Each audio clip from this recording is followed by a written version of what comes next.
Halo, ini video lanjutan dari video sebelumnya pembahasan soal interferensi Young dan interferensi celah ganda.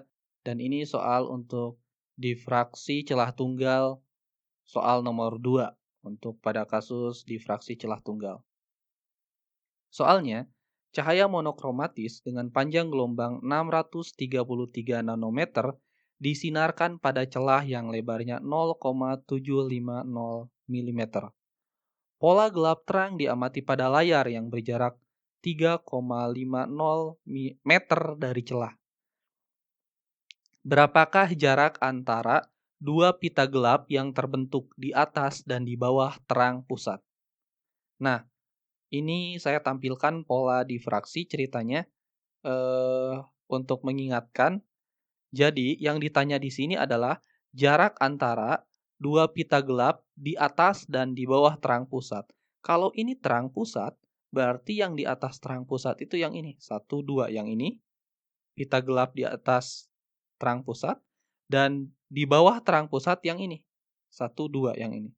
Berarti, kalau jarak dua pita gelap di atas terang pusat adalah Y segini, jarak dua ini dari sini ke sini adalah 2Y, karena tinggal dua kalinya saja. Sehingga kalau ini jaraknya S, maka S ini akan sama dengan 2Y. Oke, pada difraksi celah tunggal akan terjadi pola gelap saat D sin theta atau panjang lintasannya sama dengan N kali lambda. Dari sini saya dapatkan dy per L karena sin tetanya sudut kecil sehingga bisa didekati dengan tangan theta yang besarnya y per L sama dengan N lambda. Diperoleh y-nya, y untuk yang kedua adalah L per D dikali N lambda. Nah ini y-nya. Sehingga jarak dua pita gelap yang di atas terang pusat dan di bawah terang pusat tinggal 2 kali y ini. Saya dapatkan S-nya adalah 2 kali Y ini. 2L per D dikali N lambda. Sekarang kita ganti nilai numeriknya substitusi. 2, L-nya ini 3,5 meter. Saya ubah ke dalam milimeter jadi 3,5 kali 10 pangkat 3 milimeter. N-nya 2 karena gelap kedua di sini. Dikali lambdanya ini 633 nanometer dibagi D-nya. Lebar celahnya 0,75 mm. Kalau diselesaikan, akan diperoleh nilai S-nya ini sekitar 0,118 mm. Selanjutnya, soal nomor 3. Indra melakukan percobaan difraksi pada celah tunggal. Hasil percobaannya menunjukkan bahwa pita gelap teramati pada sudut 34 derajat terhadap horizontal. Jika dengan sumber cahaya yang sama, Budi melakukan percobaan serupa dengan Indra, tetapi pita gelap yang sama dengan Indra terletak pada sudut 36 derajat terhadap horizontal. Berapakah perbandingan lebar celah yang digunakan oleh Indra dan Budi? Siapakah yang menggunakan celah lebih besar? Jelaskan. Oke, di sini D sin theta atau beda panjang lintasan akan sama dengan N lambda untuk pola gelap. Diperoleh lebar celahnya di sini sama dengan N lambda dibagi sin theta.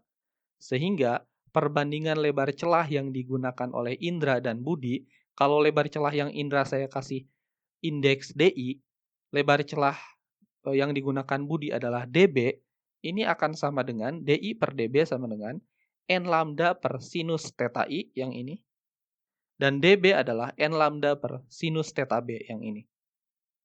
Nah, sekarang sudah ketemu kan? N lambdanya bisa kita coret. Sinus theta B naik ke atas, sehingga diperoleh DI per DB sama dengan sinus theta B, theta Budi dibagi sinus theta I, theta Indra. Substitusi nilai numeriknya.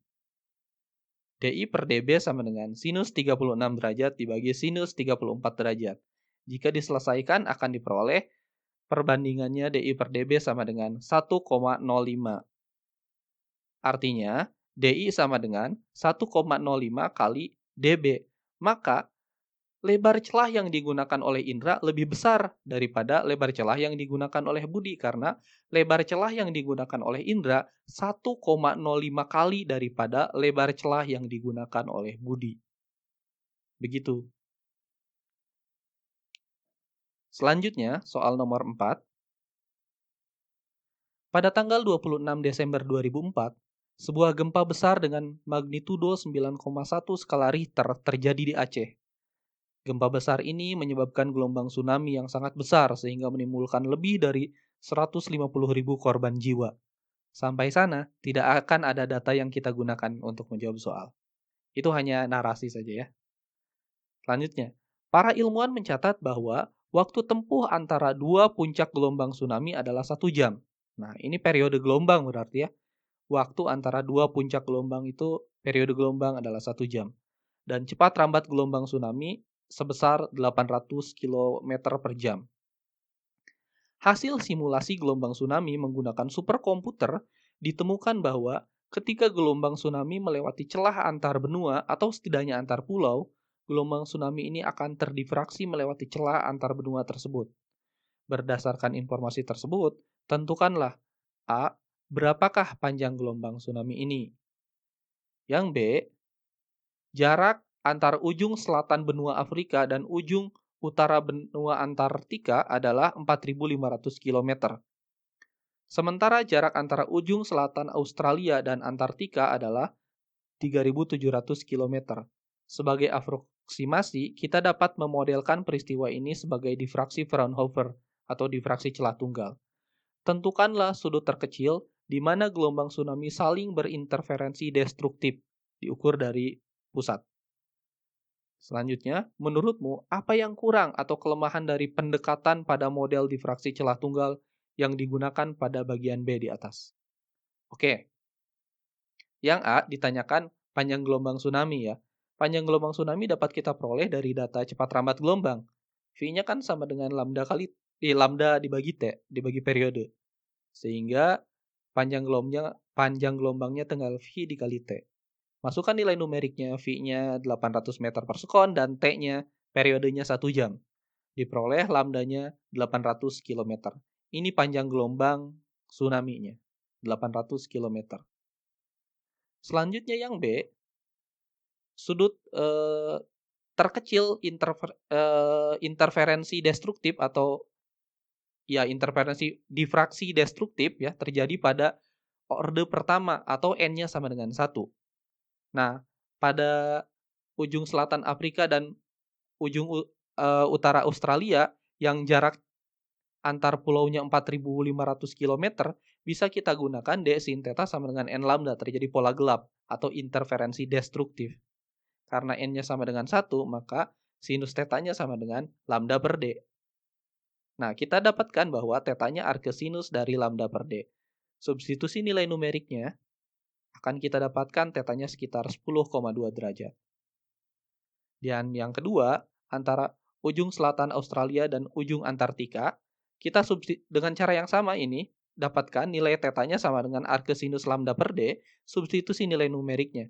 Lambdanya panjang gelombang tsunami-nya 800 km, dan D-nya untuk kasus ini 3.700 km. Diperoleh tetanya sama dengan 12,5 derajat.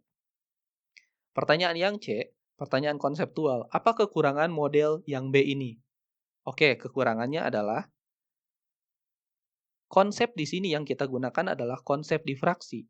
Difraksi akan terjadi jika gelombang melewati celah yang lebar celahnya sekurang-kurangnya seukuran atau lebih kecil daripada panjang gelombangnya.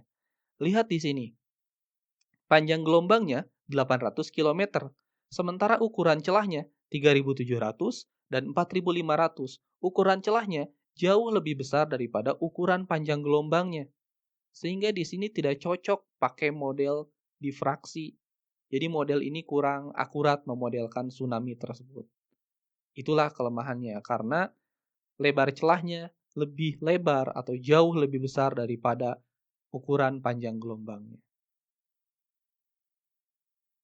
Soal selanjutnya, soal nomor terakhir. Sebuah cahaya monokromatis digunakan untuk menyinari sebuah celah yang memiliki lebar 0,6 mm. Pola difraksi teramati pada layar yang berjarak 1,3 meter dari celah. Jika lebar terang pusat yang teramati adalah 2 milimeter, berapakah panjang gelombang cahaya yang digunakan? Oke, ini saya tayangkan pola difraksinya biar ingat. Lebar terang pusat itu yang ini ya, yang merah yang pusat ini. Katanya 2 milimeter. Lebar terang pusat ini adalah 2 kali posisi gelap yang pertama. Kalau posisi gelap yang pertama di sini Y, di sini minus Y, jadi 2Y kan. Di sini katanya lebarnya 2 milimeter. Berarti gelap yang pertama posisinya 1 milimeter. Sehingga dapat kita gunakan D sin theta sama dengan N lambda. N-nya sama dengan 1 ya. Jadi lambdanya sama dengan DY per L. Sin theta-nya ini Y per L. Kita substitusi nilai numeriknya. D-nya itu ini 0,6 kali 0,600 milimeter atau 6 kali 10 pangkat minus 4 meter dikali Y-nya 10 pangkat minus 3, 10 pangkat minus 3 meter karena di sini 1 milimeter. Lebar terang pusatnya kan 2 milimeter. Berarti posisi pita gelap yang pertama setengahnya jadi 1 milimeter. Dibagi 1,3 meter. Selesaikan perhitungan ini akan kita dapatkan lambdanya sebesar 4,62 kali 10 pangkat minus 7 meter. Oke, ini soal terakhir. Seperti itu pembahasan untuk soal latihan pada interferensi Young dan difraksi celah ganda. Terima kasih, selamat belajar dan seperti biasa, salam semangat.